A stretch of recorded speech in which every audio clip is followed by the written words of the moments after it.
अगर वाकई आपने अपनी इंग्लिश को इम्प्रूव किया है तो क्या आप बता सकते हैं इस सेंटेंस को इंग्लिश में कैसे बोलना है। और वो सेंटेंस है, अगर वह 1 मिनट देर से आया होता तो वह ट्रेन मिस कर देता।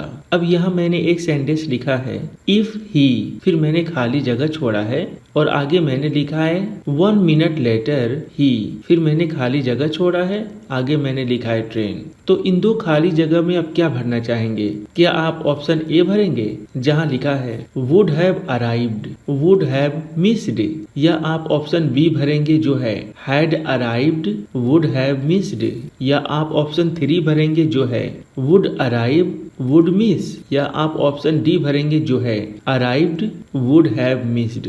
अपना आंसर कमेंट बॉक्स में लिखें, उसके बाद मैं आपको बताऊंगा कि आपने सही आंसर दिया या गलत और हमें क्या बोलना चाहिए। तो यहाँ पर आपके पास है 4 सेकेंड्स, आप जल्दी से कमेंट बॉक्स में टाइप करें ऑप्शन ए सही है या बी या सी या डी।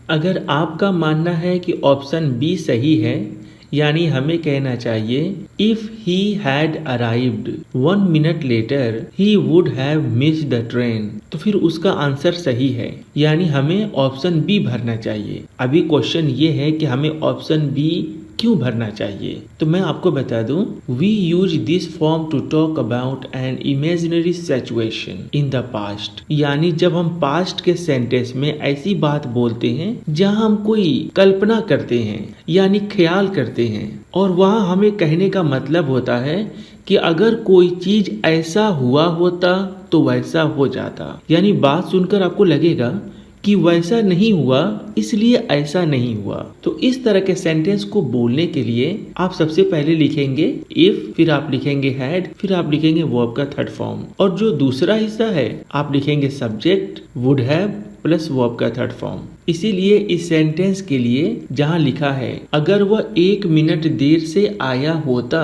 वह ट्रेन मिस कर देता, बातों से सुनकर लगा कि वह 1 मिनट देरी से नहीं आया इसलिए उसकी ट्रेन छूटी नहीं, उसने अपना ट्रेन पकड़ लिया। तो इस तरह के सेंटेंस है जहां आपको कहना होता है कि अगर कोई ऐसा किया होता तो वैसा हो जाता, लेकिन उसने ऐसा नहीं किया इसलिए वैसा नहीं हुआ, को बोलने के लिए आप इस स्ट्रक्चर का इस्तेमाल करके अपने सेंटेंस को बोलेंगे। आइए एक और एग्जाम्पल देखें ताकि आपको बात और आसानी से समझ में आ सके।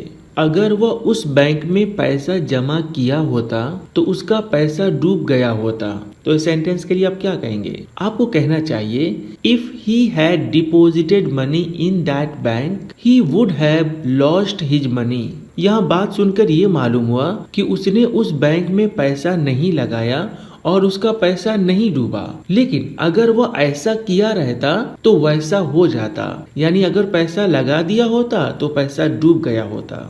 यहाँ मैं आपको बता दूं, इस तरह के सेंटेंसेस को इंग्लिश ग्रामर में थर्ड कंडीशनल के नाम से जाना जाता है।